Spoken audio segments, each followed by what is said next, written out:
Unsaon paggamit ang Droppy.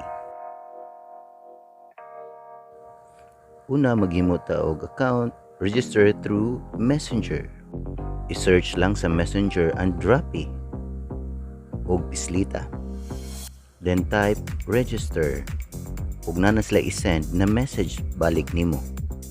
Hinumdumi nga kinahanglan na kay M88 account para maka-register ka sa Droppy.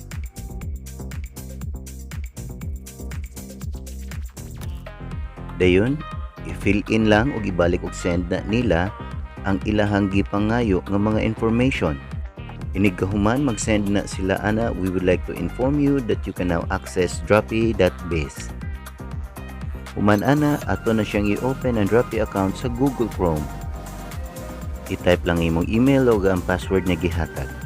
Kung successful imo registration, makasud ka sa Droppy nga account ug mo ni ang sud niya kung cellphone ang imong gigamit. Pislita ang upper right corner ug makita nimo pila imong Droppy coins. Kung naay sud imong Droppy coins, makagamit ka sa atoang Droppy. Labi na kung gi-open nimong account using Droppy. Kung ganahan ka magsuod og Droppy coins, pwede ra nimo i-chat ang Droppy ug unsaon ug mohatag sila og details para mabuhat na nimo. So balik ta, kung naa kay Droppy coins, pwede ka mag-package.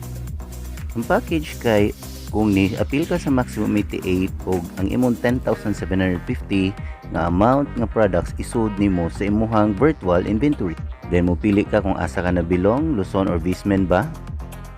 Then mo pili na ka og mga products aron makumpleto imuhang 10,750.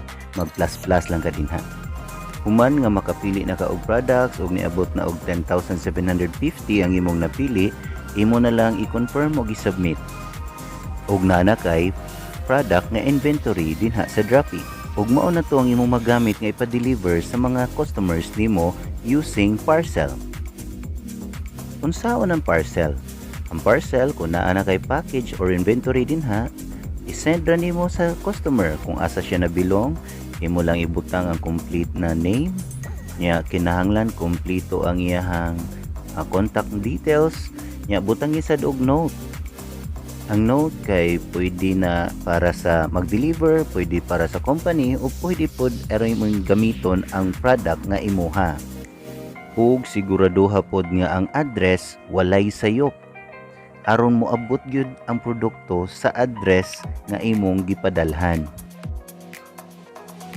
So human nimo na type ang mga information na kinahanglan karon magbutang na ka og product kung unsa ang imong ipadala sa customer o imuha ba kang gamiton sa imong kaugalingon. Hinumdumi nga 10,750 ra ang pundo nga product sana. Karon adto na ta sa dropship. Ang dropship kay kung wala na kay pundo nga product sa imuhang Droppy account, makapadala gyapon ka sa imong customer gamit ang company products. Pareha ra ka og nagpadala og parcel. So nagyapon kay Luzon or Vismen, dayon name, address, complete na contact number og mopislit ra ka og products kung pila imong ipada sa customer og in-next. Human nga naman next na mubutang ra ka og pila ang amount nga imuhang gisulti sa customer o ibutang pod ang service fee, add ang service fee sa amount nga inyong gisabutan. So human na nimo add, pwede na nimo i-send ang imuhang order sa Droppy ug ang Droppy na bahala mo deliver ato. So human nimo na og transact, kinahanglan mo kontak ka sa Droppy using Messenger aron ma-inform sila ug dali ra ma-deliver. O pwede na nimo ingnon imong customer nga ma-receive na niya ang ihang package 3 to 4 days. If you like this video, subscribe to my YouTube channel and click the notification bell. This is Sir Don, ug kung nakauyon ka sa ato ang feature karon, pwede ka mo like o nya i-comment unsa imong mga gusto nimong atong isgutan sa sunod na video. Ambing!